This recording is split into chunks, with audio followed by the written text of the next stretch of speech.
இன்னைக்கு இருக்க கோல்டு ரேட்டை பார்த்து ஆச்சரியப்படாத ஆட்களே இருக்க முடியாது. ஆனால் பழங்கால தமிழ்நாட்டில் அரசர்கள் தங்கத்தை எங்கிருந்து எடுத்துகிட்டு வந்தாங்கன்னு பல பேருக்கு தெரியாது. அப்போ கோல்டு ஷாப் கிடையாது, பேங்கர் கிடையாது. ஆனால் தங்கம் நிறையவே பயன்படுத்தியிருக்காங்க. தங்கம் எங்கேருந்து வந்துச்சு?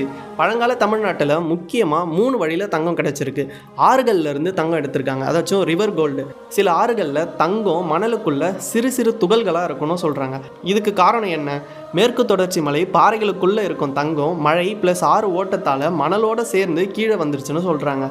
இந்த தங்கம் சின்ன சின்ன துகள்களாக தான் இருக்கும். இதை மக்கள் மணலை சுத்தம் செஞ்சு நீரை கழுவி தங்க துகள்களை பிரிச்செடுத்திருக்காங்க.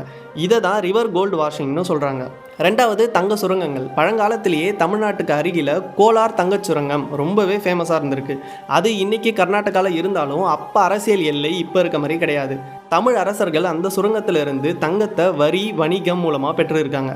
சேர சோழ பாண்டிய அரசர்கள் ரோமர்கள் கிரேக்கர்கள் அரபியர்களோட கடல் வணிகம் செஞ்சுருக்காங்க. மிளகு முத்து பட்டு மசாலா இது எல்லாத்துக்குமே பதிலாக தங்க நாணயங்கள் கிடைச்சிருக்கு. அதனால தான் தமிழ்நாட்டில் ரோமானிய தங்க நாணயங்கள் நிறையவே இருக்குது. இன்றைக்கி தங்கம் பேங்க்கில் லாக் பண்ணப்பட்ட ஒரு வெல்த்து. ஆனால் பழங்கால தமிழ்நாட்டில் அது இயற்கை உழைப்பு வணிகம் மூன்றும் சேர்ந்த ஒரு வெல்த்துன்னு சொல்கிறாங்க. அதனால தான் தமிழ் அரசர்கள் உலகத்தில் பணக்கார அரசர்களாகவும் இருந்திருக்காங்கன்னு சொல்கிறாங்க.